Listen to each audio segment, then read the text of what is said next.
अब फौज के जो राजनीतिक प्रचार प्रसार में काम क्या है उस पर आते हैं।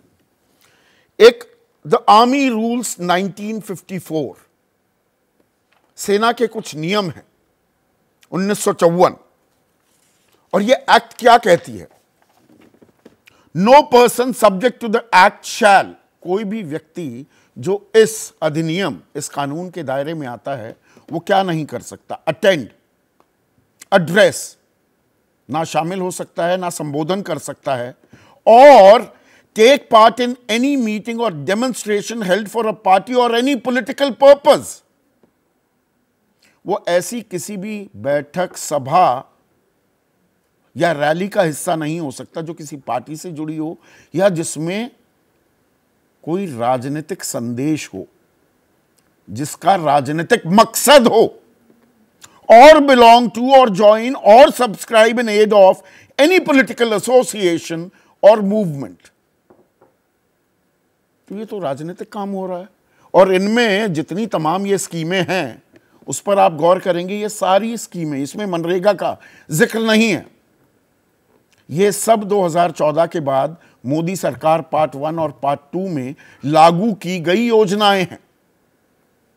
तो क्या इसे 2024 के चुनाव से जोड़ देना बेईमानी हो जाता है क्या? कांग्रेस हमलावर है। कांग्रेस कह रही है कि यह सरकार सेना का राजनीतिकरण कर रही है।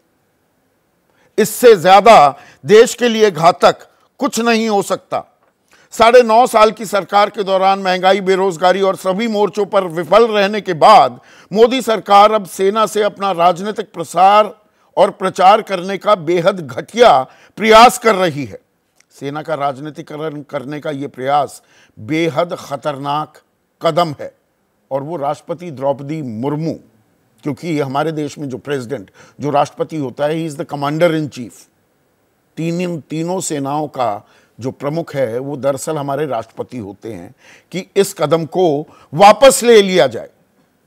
पर यह तो राजनीति की बात हो गई।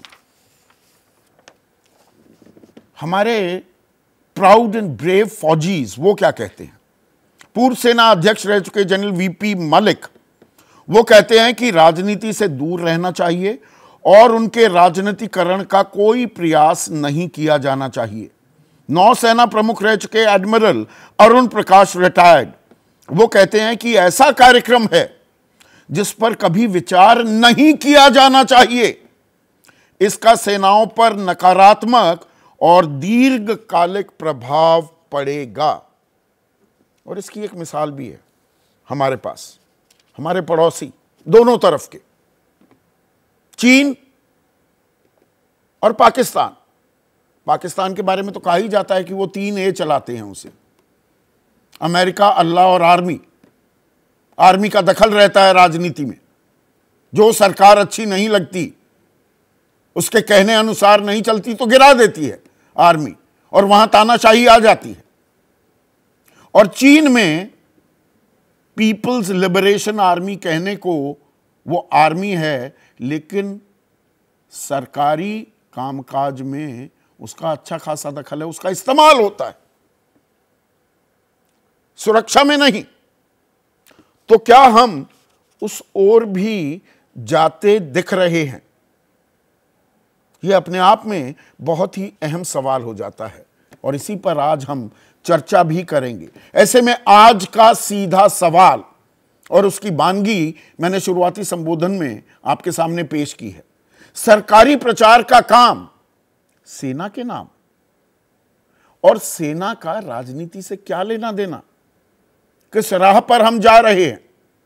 चर्चा में मेरे साथ बीजेपी की तरफ से महेश वर्मा, कांग्रेस के प्रवक्ता, खुद फौज में रह चुके हैं, colonel Rohit Chaudhary retired, Samajwadi party के राष्ट्रीय प्रवक्ता उदयवीर सिंह, सैनिक स्कूल में पढ़े हैं ये, एलजेपी रामविलास पासवान गुट के नेशनल वाइस प्रेसिडेंट और मुख्य प्रवक्ता AK Vajpayee, and 2 proud फौजीज,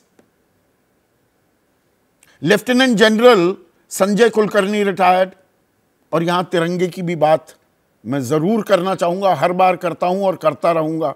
Siachen में सबसे पहले तिरंगा फहराने का, गाड़ने का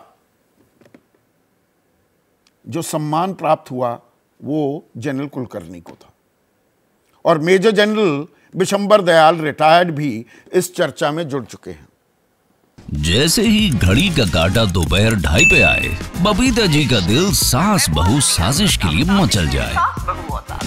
और ये है इनकी बहू, पूरे दिन ऑफिस की टेंशन हो जाए गॉन जब ये करें अपना फेवरेट शो फ्री टाइम पे ऑन। इनकी तरह आप भी देखें अपना फेवरेट शो अपने टाइम पर और डाउनलोड कीजिए एबीपी लाइव ऐप अपने स्मार्ट टीवी पर।